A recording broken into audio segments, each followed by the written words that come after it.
இப்போ விஜய் அவர்களுக்கு ஓட்டு போட்டவங்களெல்லாம் வந்து திமுகவினர் வந்து திட்டுறத நம்மளால சோஷியல் மீடியால பார்க்க முடியுது. குறிப்பா அவங்களுடைய பல ஸ்போக் பெர்சன்ஸே வந்து திட்டுறாங்க. ஆனா இதே மக்கள் தானே கடந்த முறை வந்து திமுகவுக்கு ஓட்டு போட்டிருந்தாங்க.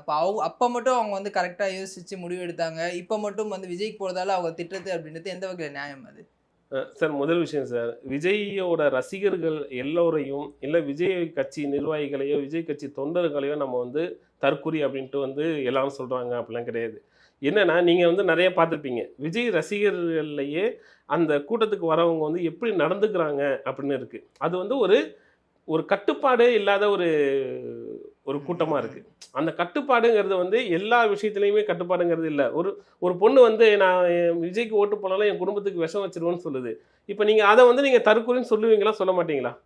இப்ப ஒரு சிலர் பண்றதுனால அந்த கட்சியில கூட எல்லாருமே இல்ல அப்படிதான் இருப்பாங்க அப்படின்னு நம்ம எல்லாரையுமே சொல்ல சொல்லலல்ல. முடியாதுல்ல. இப்ப நம்ம வந்து என்னன்னா, எத வந்து சொல்றோம்னா, இந்த மாரி ஒரு முட்டாள்தனமான விஷயங்கள்ல வந்து ஈடுபடுறவங்க, அந்த அந்த கட்டுப்பாட வந்து எங்கேருந்து சார் வந்திருக்கணும்? மேல ம், ம். தலைவர்ட்டருந்து வந்திருக்கணும். இப்ப அவர் வந்து நம்மள வந்து தற்கொலைன்னு சொல்றாங்க. நீங்க எல்லாம் ஆச்சரியக்குறியா மாறணும் அப்படிங்கிறாரு. ஆனா, இவரே முதல்ல வந்து தேவைப்படுது. இவருக்கே நெறைய அறிவுறுத்தல்கள் தேவைப்படுது. இந்த எல்லாரும் கூட இப்ப எழுதிட்டு இருக்காங்க. விஜய்யோட ரசிகர்களுக்கு வந்து கண்டிப்பா மனநல ஆலோசனை தேவைப்படும் திங்கட்கிழமை. ஏன்னா, எப்படி வந்து அவங்க வந்து அந்த தோல்விய வந்து எடுத்துக்க போறாங்கன்னு தெரியல.